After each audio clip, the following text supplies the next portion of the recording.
So welcome to this very special episode of Menopause Conversations. I'm delighted to have my guest here, Dr Sarah McKay, who is all the way in Sydney, Australia. It's 7:30 p.m. there. It's 10:30ish here in the UK. Thank you so much for giving up your time, Sarah. How are you? Oh no, I'm great. Thank you. It's brilliant. It's brilliant to have you here. And the reason I wanted to get Dr. Sarah on is actually to talk about this amazing book, Demystifying the Female Brain. I'm an executive performance coach, Sarah. So when I'm not talking about the menopause, I'm talking about how women particularly can present their best selves. And the brain features a lot in those discussions that we have. And so it's really, really important. Yeah, really important. There's not a week that doesn't go by that I'm not talking to an executive about their hormone health. And so those two elements have come together for me. And so it's a real privilege to interview someone like yourself, who is an expert, who is a neuroscientist, who knows everything that's worth knowing about the female brain. I think that's just what the publishers wrote on the back of the book. I don't know if that's necessarily. But it must be true, because actually, I talked to, let's say, when I wrote the book, I spoke to a lot of people who knew a lot more than me, and I just took all of the really interesting things they had to say. That's very modest of you. This is a great book. I'll tell you why I like this book. I like it because it's a bit like sitting talking to you. It reads like you're just, having a coffee, having a latte, and sharing like the really important bits. And it is really it's a good simple read, and that's not to undermine the quality of the information in it. It's accessible to everybody, and I think when you are in the menopause transition, stuff like that is really helpful. And Dr. Sarah has been so generous to give us our time, but we're gonna take a walk through the menopause journey. But tell us a little bit about you, Sarah. How did you get into? Tell us a bit about how you got into neuroscience. Tell us about how there's a connection to the UK and then back to Australia. Yeah, tell us how you got into neuroscience. It's been so long now. So I met and fell in love with neuroscience in my first year of university. So it was that long ago now. She was like, keep like having to add on more years each time I calculate it. I don't know, like 28 years. I don't know, when I was 18, I'm 47. How many years is that? Like enough years. Forever ago, my entire career. First year university anyway, 1993. Let's put the year on it. That's easier than doing the maths. And just was really quite captivated learning about the brain in first year psychology lecture. And at that point in time in New Zealand, there was no human biology taught really in school. You did a bit of cell biology, but I'd never been exposed to psychology, and certainly neuroscience was a very, very new discipline at that point. And I just was utterly captivated by discussions about synapses and neurons and brains. And I also read a book at that time, which we were recommended to read, by a very well-known neurologist who's since departed, Earthside, called Oliver Sacks, who wrote a fantastic book called The Man Who Mistook His Wife for a Hat. And if anyone's read that book, they will understand why it's just so fascinating. It's just a series of really curious case studies in neurology written by a great writer and thinker. And I was just so captivated. So I moved universities in my second year of university to Otago University, that had just started that year offering a degree in neuroscience. And it was really the first time they started offering neuroscience as a degree, and pulling together the brain component from all of these disciplines, from psychology and pharmacology and physiology and anatomy. And it was just this, that was it. I was always just so fascinated by neuroscience, and I still am today. So finished my degree in New Zealand, and then headed off, as all good Kiwis did back in the mid-90s, to do my overseas experience, or big OE as we called it back then.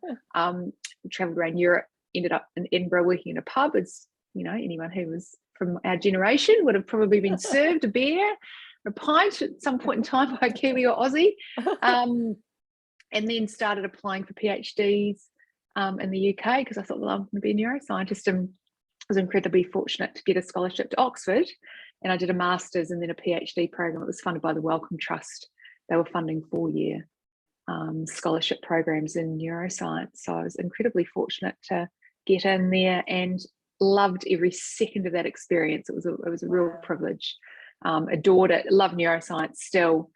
Met an Irishman who's an economist, we came to Sydney in 2002 on a whim. He told his mum we were coming for a year. It's our 20-year anniversary here now. Yeah, and we've never left. And I worked in doing postdocs and worked in academic research in neuroscience here for about 5 years, and then had always, even when I was doing my PhD, had a real interest. And it would have been really different to now see how my career might have gone differently had there been social media or even like, let's say, the internet, a functional internet back then, because I just felt like what I did, I couldn't get that message out to the world. And what I was studying was so niche. It's such a narrow focus that you're studying almost nothing. And I really missed the breadth of undergraduate education. I missed thinking and talking about ideas that were really important to lots of other people.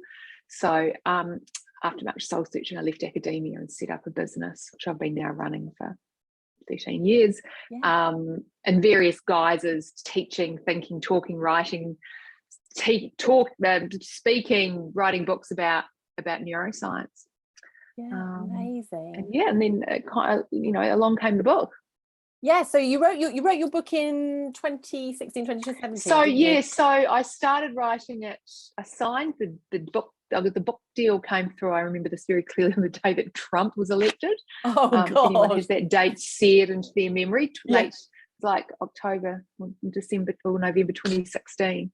So spent the 2017 researching and writing the book. The one I'm holding is obviously different to what you're holding. Yes.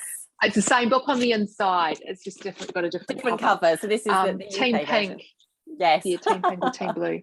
And then it was published in 2018. Yeah. And why this book? Why this book, Sarah? That's such a good question. Why this topic? That is such a good question, because I was actually approached by a publisher saying, "Hey, do you want to write a book?" And I was like, "Hey, no, not really. I once wrote a PhD thesis. No, thanks." And part of the no thanks was I was like, I don't know what I want to write about. I don't have an idea. And we met over coffee, and she's very charismatic and dynamic and persuasive, and sort of said to me, "Hey, don't worry about the big idea. Just tell me what you've written before for an audience that has really resonated." And I said, "Oh, that's easy." And in 2015, I'd been writing for the ABC here in Australia and had written a piece on menopause and brain fog, and how brain fog was not the first sign and symptom of dementia for women experiencing menopause. And we didn't really know a lot then about what was going on. There has been just such a boom in women's health research since 2015. But it was pretty clear that experiencing brain fog was a symptom of menopause. It was not the beginning of the decline to dementia. We had this enormous outpouring in response to that, just a little basic blog I'd written for them. And so my agent said to me, "Well, there you go, write a book about menopause." And I was like, "I'm 42, I don't really want to." It's something my mum wants to. That's like something for old ladies. And then she asked me about baby brain and becoming forgetful during pregnancy, which I'm now currently writing my second book on, that precise topic of pregnancy and motherhood. And I was like, "Oh, that's loaded. We don't do baby brain in New Zealand. We just pop our babies out and our brains stay fine." But then I was like, menopause, pregnancy, here's two things about the brain and women's health that I've never really before considered. And I was like, what? And I was like, there's puberty and there's periods and there's the pill, and I know that girls and women are more likely to get anxiety and depression than boys and men, but is that just because girls and women go to the doctor and get diagnosed, or is there something biological? And I knew dementia was more prevalent in older women than men. And I thought, well, does that mean, is that because more older ladies are alive than old men? And I realized there were all of these questions about women's health through the lifespan that I'd never ever before, and I've been in this neuroscience space my whole career, never before considered through the lens of neurobiology. And so there was this sort of book plan. I thought I'll take this sort of womb to tomb tour of the female brain and see how our brain shapes our experiences of girlhood, puberty, adolescence, pregnancy, motherhood, menopause, and in turn how each of them sort of shape and sculpt our brain. And as it turns out, as the research has emerged, and as I say, it really has boomed in the last 5 or so years, we really now consider puberty, pregnancy, and menopause as really significant neurological transitions. And that's quite a new way of thinking about women's health and the brain. And I think it's exciting to watch the evidence just kind of coming in and being so useful, and then being able to share that with people as well is a real joy.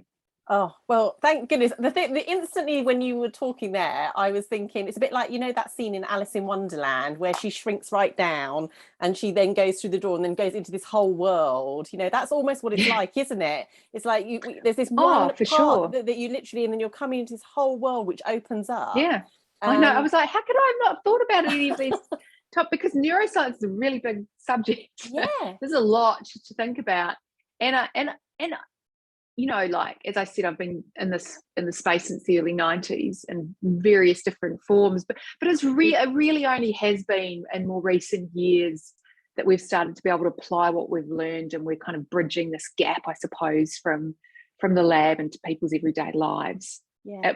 Certainly when I left academic research kind of around 2006, 07-ish, I still felt like it was a bridge too far.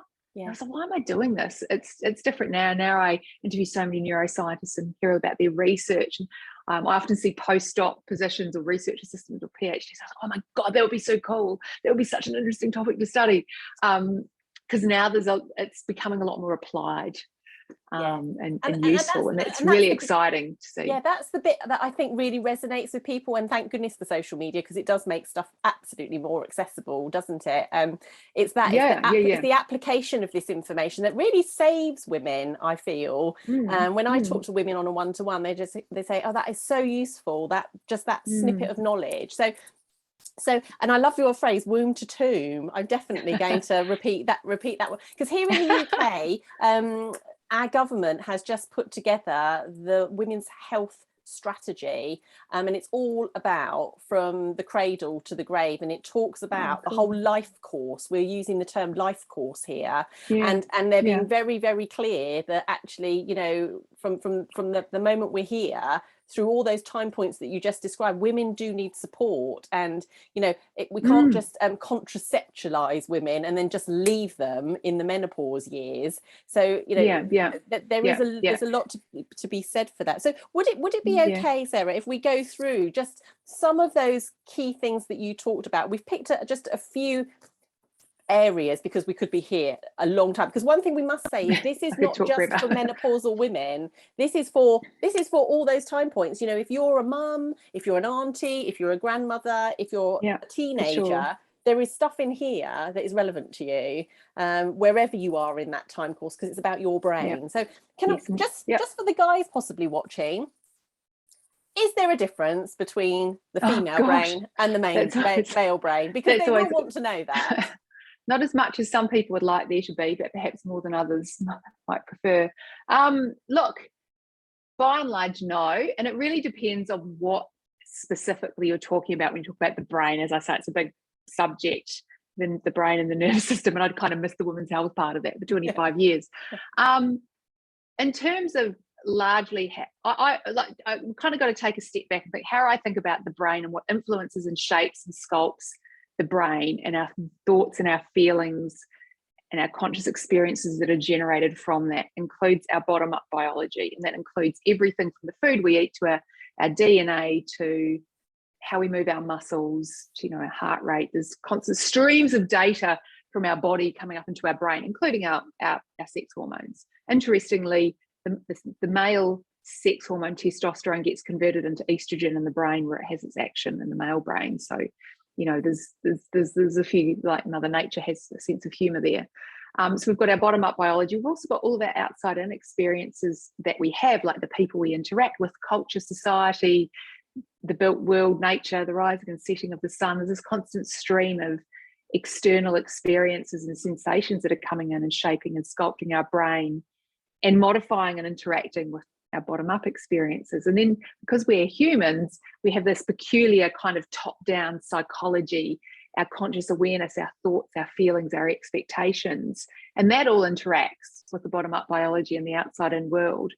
So we can't say, oh, by virtue of being a biological male, your brain is, if we opened it up, it would be coloured blue. And if we opened up all the girls' brains, would open up, it would be coloured pink. And we kind of sort people into the boy side, the boy brain side of the room, and the girl brain side of the room, in much the same way. We could pretty much do that almost without fault if we were, to pull down someone's pants and sort them into boy-girl sides of the room based on genitalia. You can't do that by looking at brain biology or brain anatomy. Once you sort of start digging down a little bit deeper and start looking at some micro aspects of the brain, I mean, we've both got parts of the brain that process visual information, and we can all read, and we all respond to the rising and the setting of the sun, and we can all read people's faces and emotions, and we can all monitor our heart rate fine. By and large, our bodies function in entirely the same way as much as our brains do. But when we really get down into the nitty gritty, the females have a brain network that's involved with controlling ovulation. Of course, males don't. There are some subtle differences like that, but they don't typically knock on to then determine that all girls think and behave this way and all boys think and behave that way. A large amount of that is socialized. A large amount of that is experiential and learned. That also shapes and sculpts how our brains are, and what they're like. But we can't sort of divide brains by biology in the same way that we can divide people by the genitals they have. And of course now, we have to be really careful, and conversations around sex biology and gender are a whole lot more complex than they ever were. So to simply be binary about a brain, it's just you couldn't look at a brain. No, you couldn't look at a brain all by itself and go, well, that's a male brain, that's a female brain. Just doesn't work like that. That's a really helpful answer. Thank you. So we thought we'd talk about one of the most common symptoms that women will talk about when they look at, for example, the Green's climacteric symptom list, is actually hot flushes. Yeah. What can you tell us about what on earth is going on with our brain in relation to that? Some people will say it's the hormones, it's not the brain. Some people will say no, it's the brain, it's not the hormones. What's your take on that? Oh, well, it's both. It's hormones and the brain functioning together, because as I say, there's this constant stream of information from our body that's coming up, but there's also it's a conversation. So our ovaries, let's just forget about everything else in the rest of the body, forget about the thousands of other signals that are being passed back and forward. We'll just look at the conversation happening between the ovaries and the brain. Yeah. That starts in puberty and sort of is reasonably regular throughout the female fertile lifespan, unless you're on the pill perhaps, or you're pregnant, or other things kind of might go awry. But there's a pretty regular conversation whereby there's a release of estrogen and progesterone for various points in time from the ovaries across the menstrual cycle, and they make their way into the brain and other parts of the body, but also into the brain.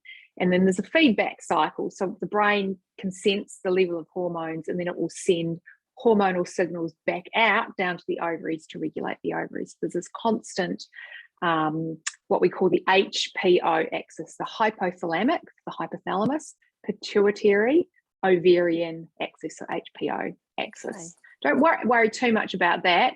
Zoom in on the hypothalamus. The hypothalamus is buried really, really deep down inside the brain. It's a very, very, very busy part of the brain. It's quite a cool part of the brain, I think, because it sort of sits in the nexus between the body and the rest of the brain. So it's receiving a constant stream of information from the brain and also from the body. And it's kind of making a lot of decisions and monitoring a lot of our basic functions, like our heart rate, like our body temperature, like our sleep-wake cycles, like our sort of sexual reproductive function. So it's very, very busy, and there's a lot going on.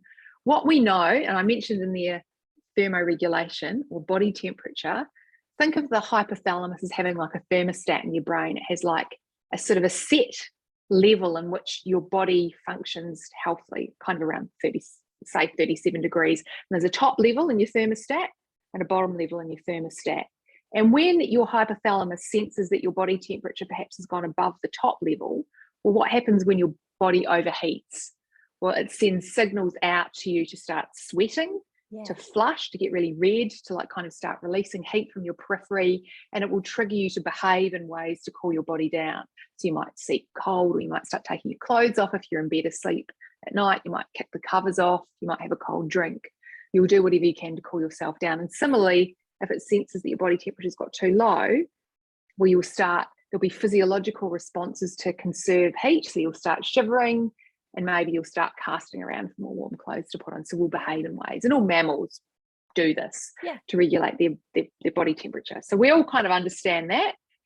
What happens when we start going through perimenopause and all of your hormones, in particular estrogen, starts going up and down like a roller coaster, and it becomes very irregular? Your thermostat goes from having its top here and its bottom here, and it goes and it kind of shrinks down. So the top level goes down, bottom level also goes up a bit.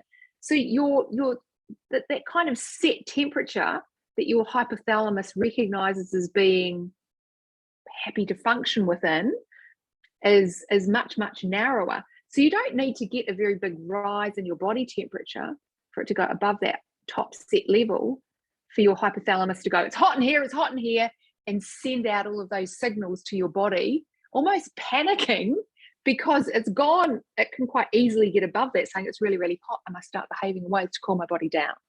So that's what these hot flashes are. And it often comes with a bit of like a panic signal as well. It comes with a bit of a rush of adrenaline, because you've got to like kind of jump into action, because this is kind of a survival thing that you've got to do. So you then start behaving in all of the ways that you need to do to cool yourself down. Now, we know estrogen is responsible. And how do we know estrogen is responsible? Because if we put estrogen back into the system, level it out using hormone replacement therapy or menopause therapy or whatever words you're using to describe putting the estrogen back in, we know the thermostat goes like that, and we know that that's quite an effective treatment for hot flashes in women. That's amazing. So gone like this again. And you know, and also, I mean, because personally for me, I really didn't suffer at all with hot flushes. Mine were always the cold ones, and you do explain that also in the book as well, don't you? Because the bottom level goes up as well, so you don't need to get very cold to start kind of getting a cold response. So you know your body temperature used to be able to fluctuate, like, you know, you're a teenager, you know, any other point in your lifespan, your body temperature can kind of fluctuate, and if it gets too hot or too cold, well, it's okay.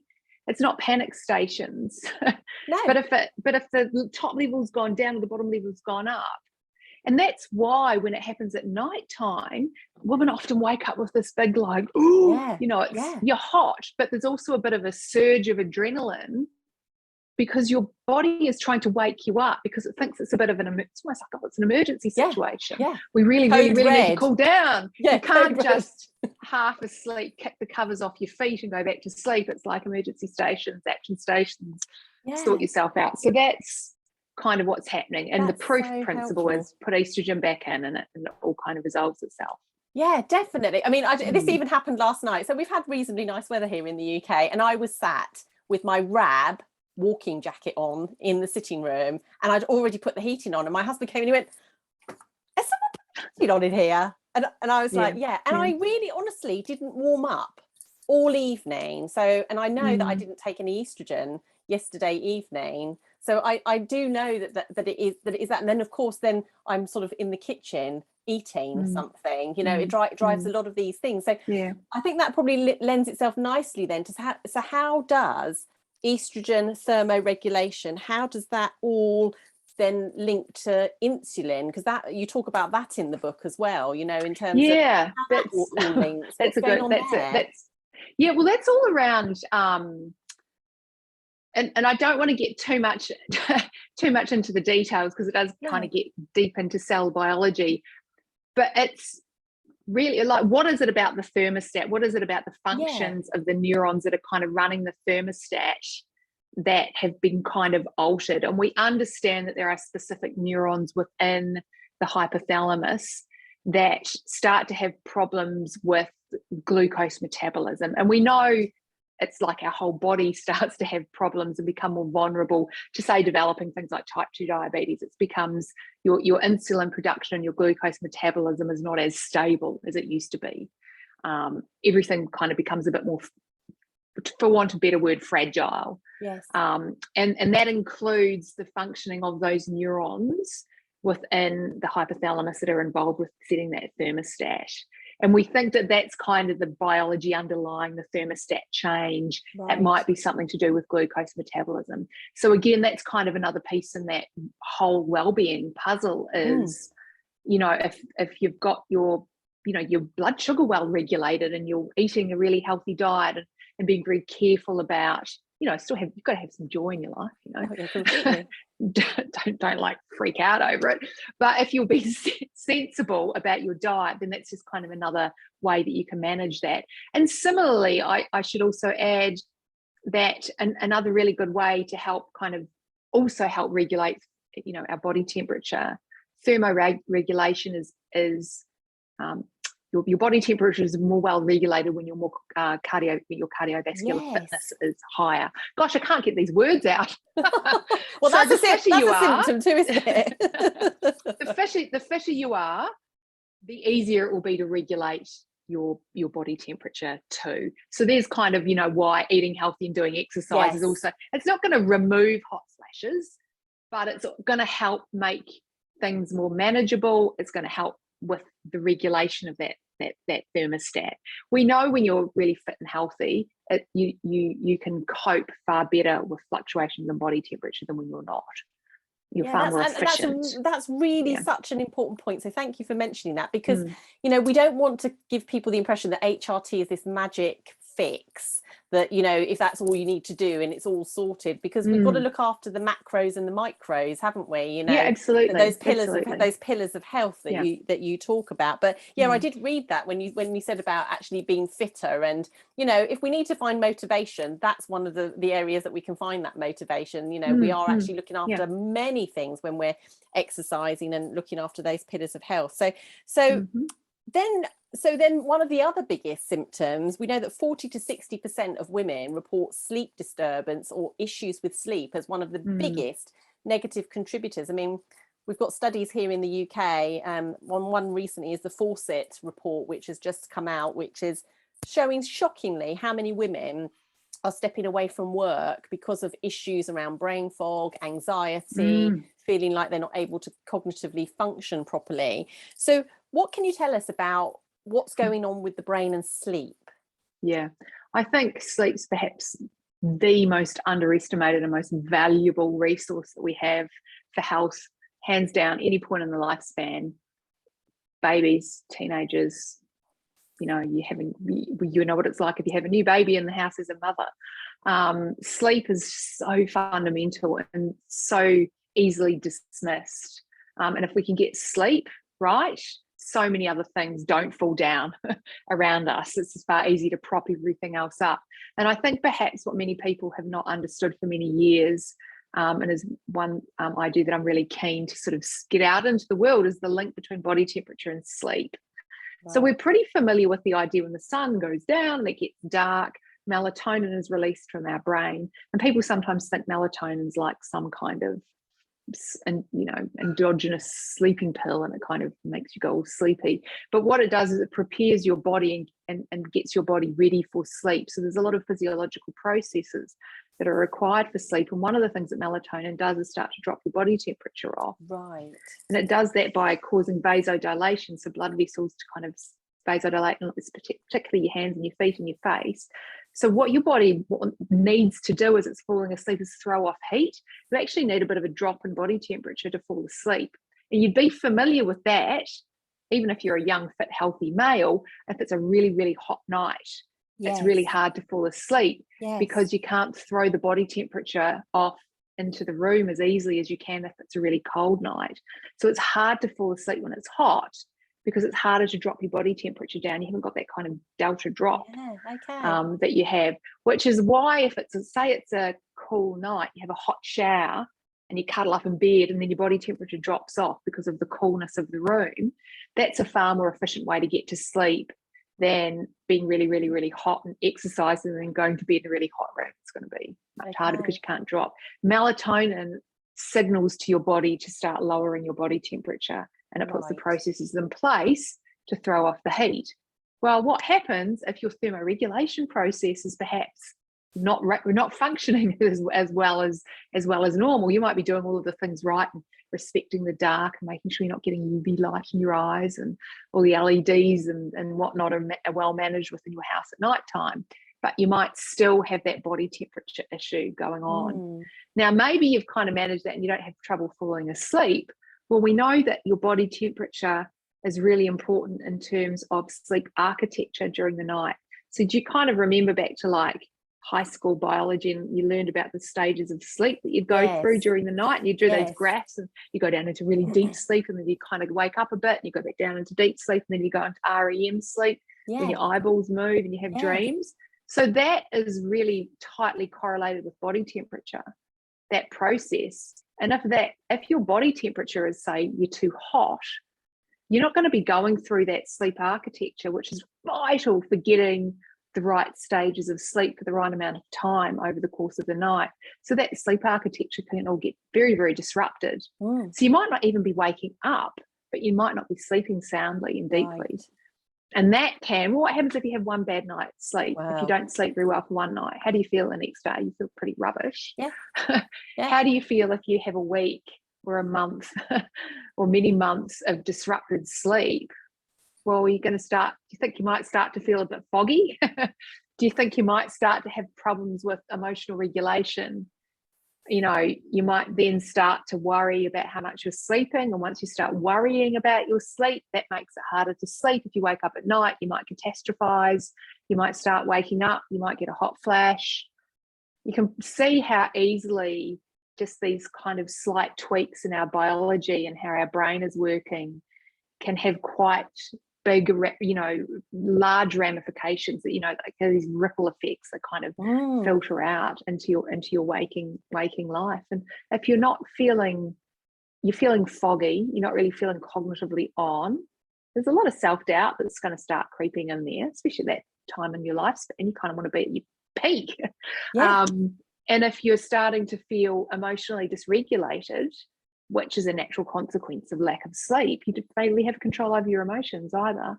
So it's very easy to start feeling like you're losing control over everything. And sometimes we can trace that all back to poor sleep. Yeah, I mean, it's so fascinating. And one of the things that I'm exposed to is when people say they start self-medicating with the wine or other various things, because and so I mean, that's just another solution to so many problems. It's another layer of complexity, isn't it? But that is so interesting. And we had I had a sleep coach on who's an elite athlete. He worked with Manchester United here, and he talked exactly the same as you were talking about. It's about that hygiene that we can put in. More red light in the evening, less blue light. But not to get stressed out about the number of, is it 7.5 hours? Is it 8 hours? Actually, if you can work in those... I mean, I can happily sleep for 9 or 10. I'm very passionate and fond of my sleep and manage it very, very, not a lot gets between me and my sleep. But I think we spend a lot of time thinking about the light. Yeah. But we don't often think of as much time thinking about the body temperature. No, and that's really... And what's happening is the light is signaling to our brain, for our brain to signal to our body to cool down, and it's the cooling down that sends us off to sleep. That's why animals, like when it's a really cold night, they curl up in a ball to conserve heat, and then they're trying to build the heat up, and then as it gets lost, is when they kind of fall off. So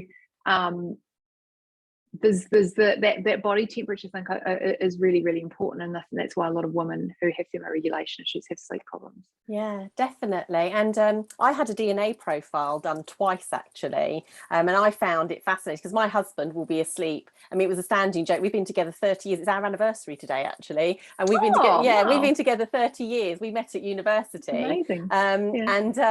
But it was always a standing joke. He'd be ready to go home at 10 o'clock, where I'd just be getting started. And what I've noticed is that actually for me, I can go to bed at 9:30, but I will lie there most of the that 1.5 hours just going, well, I'm not really ready to go to sleep, but that can be dangerous. But you're absolutely right. I mean, if I go to bed at 11, if I go to bed at 10:30 ready to fall asleep at 11, I'm gone completely. And I think just knowing your body, giving your body what it needs when it needs it is fundamentally important, isn't it? So well, that's 2 out of 3, which is brilliant. But I guess the next one is then, brain fog.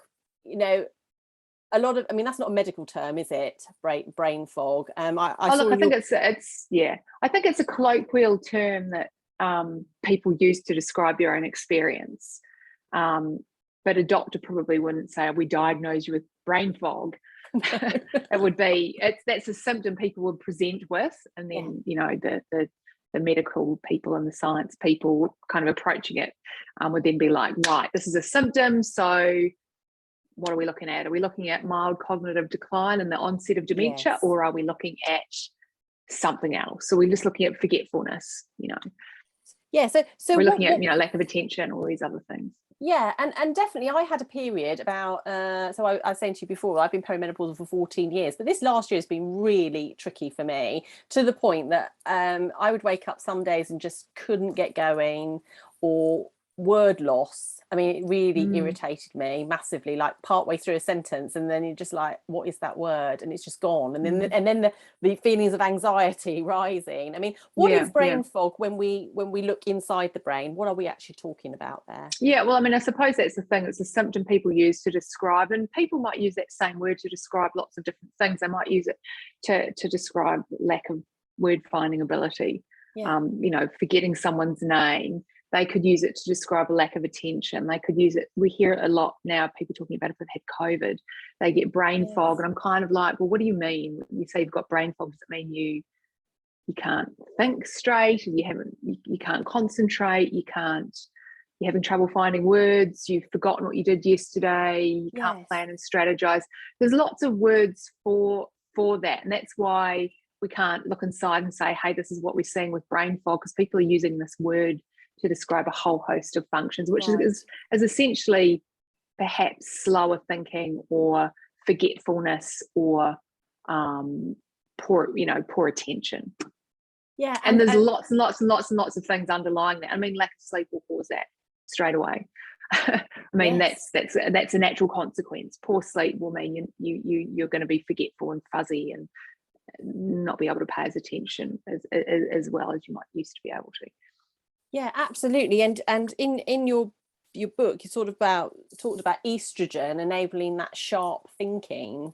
Actually, we know that estrogen has over 400 functions. That's probably conservative in the whole body. And so you're absolutely right. If we're without it, we don't have enough of it, it's fluctuating too much because of stress or anything else that's contributing, then yes, it absolutely is going to affect your brain fog. But what about menopausal blues? How do we start to unpick what is depression, what is anxiety, what is just a touch of menopausal blues? Well, I mean, depression and anxiety are often hand in hand, but they are quite different. Anxiety is more like kind of a bit of unregulated fear around a thing, whether that be imagined or real. And it's not to say that's made up, it could be completely justified, but let's just say it's perhaps unnecessary fear or unregulated fear response, whereas depression is really around lack of motivation and an ability to feel positive emotions, and just that kind of, people would be familiar with that. They often go hand in hand, but not always. I think it's important to think, we'll just choose one. Let's choose depression, to go back to that idea that I introduced at the beginning. So what if we were to think about depression from the perspective of the brain, what perhaps is causing what we're seeing going on? Is it something to do with bottom-up biology? Is it something to do with, is it some biological, lack of sleep, poor food, not enough exercise, disrupted hormones? Perhaps there's something biological at the root of that, inflammation, some immune function. Perhaps you've had COVID and you haven't recovered, and there's fatigue, which is setting off some kind of biological type of depression. Or is it something to do with something out in the outside and world coming in? Is it something situational? perhaps, my mum is over here from New Zealand at the moment. I hadn't seen her for 3 years until 2 weeks ago because of closed borders. I mean, I wasn't depressed, but I was really sad. Yeah. So, is it situational? Is it separation from people? Is it loneliness? Is it grief? Is it caused by concern about a job? You're really unhappy. You've got a horrible boss, or perhaps there's some relationship breakdown. Are you living in an environment which, perhaps you live in a built-up city and you'd rather be running around naked in the bush somewhere or swimming in the ocean every day? Is there some outside and situational environmental factor going on? Or perhaps it's that, as I say, this human propensity for top-down. And, are you ruminating? Are you overthinking? Have you kind of got yourself hung up on an idea that's not entirely correct or accurate, that could be challenged? I mean, the cognitive behavioral therapy could help work you out of. So you've got depression in the middle there, and it could be a combination of all three. Yeah. So when you look at a woman going through menopause, well, there's a lot of things going on and a lot of things changing. Our biology is changing at that point in time. Our perception of who we are. A lot of women really, really struggle with this point in the lifespan. You might have teenagers, you might have older teenagers who are leaving the house. You don't know which point you are in your career. Often this is the peak of women's careers in their, late 40s, early 50s. You're peaking in your career, or perhaps you're not. You haven't yet. Perhaps you've been married for 30 years and you're not quite sure is this it. There's a lot going on. Yeah. So to say a woman in menopause is experiencing depression is because of fluctuating hormones is far too simple. Yes. Because depression is never simple. Mood is never simple.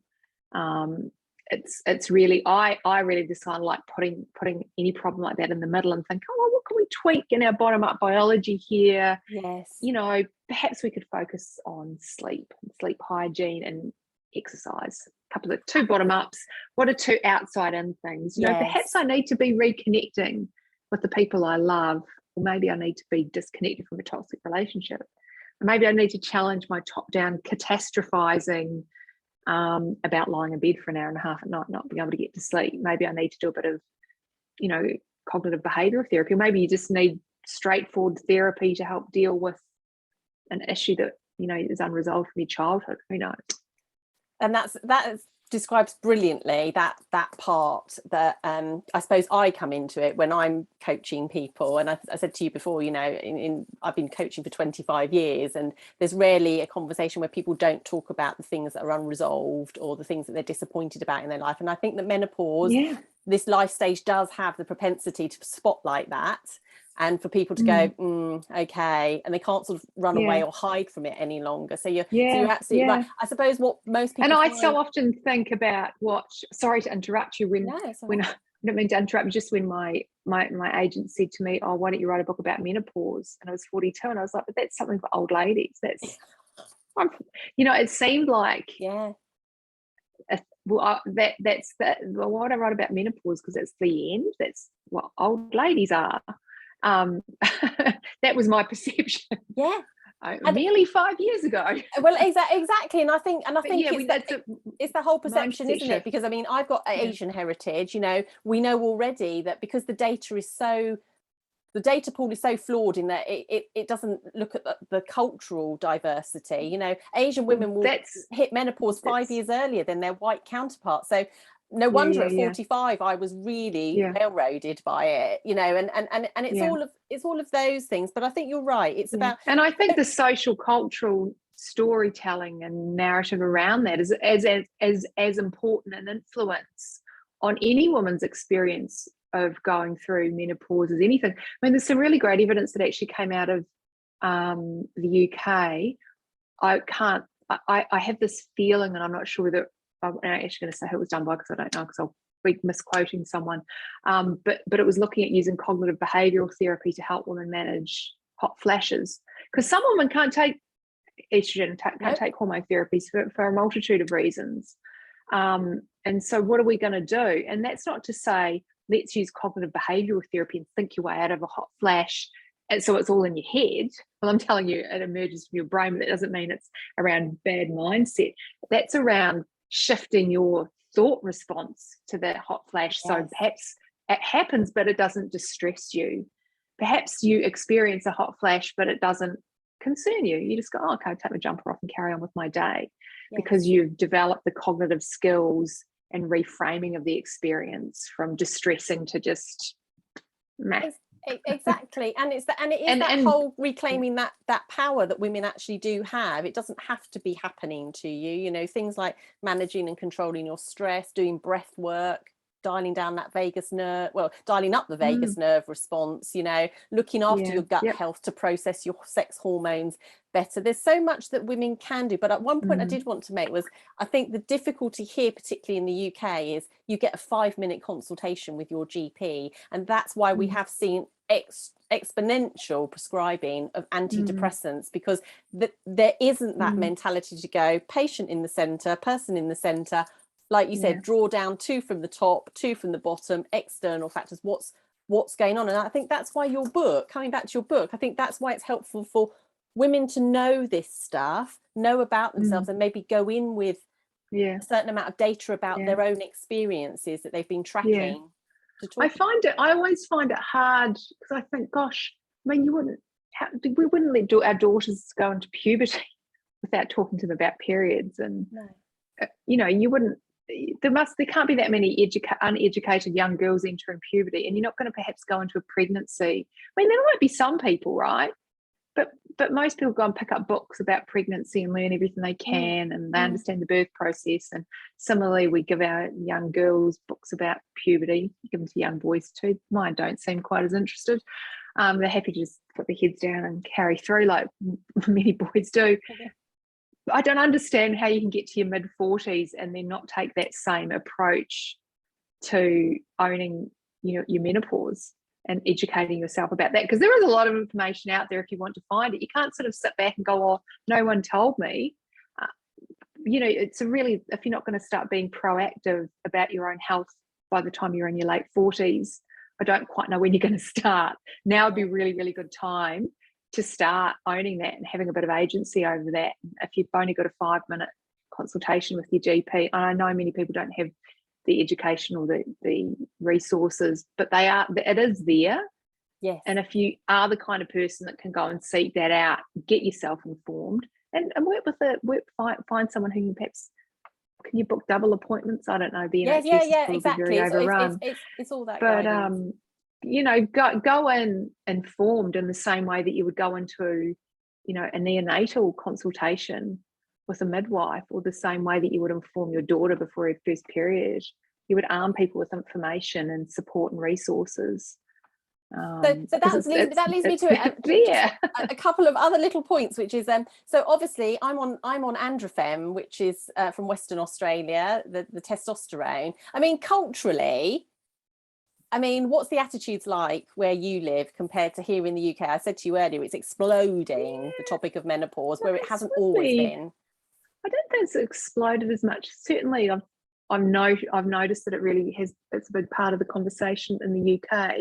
I think it's really interesting to observe the generational shift, I think, and that. So I'm Gen X, and I think I've got friends who are on hormone replacement therapy already, although I'm 47, so you know they're only just sort of starting to get to that point. I've got women, say, in my book club, who might be 10, 15 years older than me, who are like, oh, I wouldn't go on that because you'd get cancer, it's not very healthy for you. Whereas my generation is a bit more like, oh, well, you know, we'll kind of see what's out there, I think. And you know, Gen X is a bit kind of shrug their shoulders as well. We'll see what's out there. I talk with the doctor, and if they give me hormone therapy, cool. It's a bit more of a sort of take it as it comes attitude. I guarantee that the millennials coming through are going to be like, they're going to have it all, they're going to be lining up, they're going to have it sorted. So I do, because you know, and then the Zennials, I mean, they're talking about their periods on Instagram every day.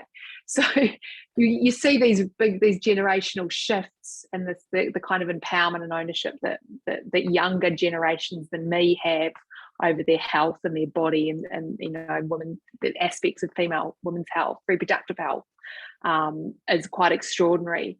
I don't see that same discussion here, but I don't think it's brushed under the rug either. I think certainly in my friendship groups, people are like, oh yeah, I went to the doctor and I talked to them and they suggested I go on hormone therapy and kind of carry on. I've seen older women a bit more resistant. And that's due to those women's health studies that came out, just so damaging, at the turn of the century, which were just so damaging. Yeah. Really, but based on, that was the data that was coming in. Yeah. You know, it was damaging. In retrospect, we can see what went wrong. But at the time, it's like, you know, we all the information that came out about COVID. You know, think back to March 2020, what we knew compared to now. Like, we've had just like this live stream of science and research data coming in.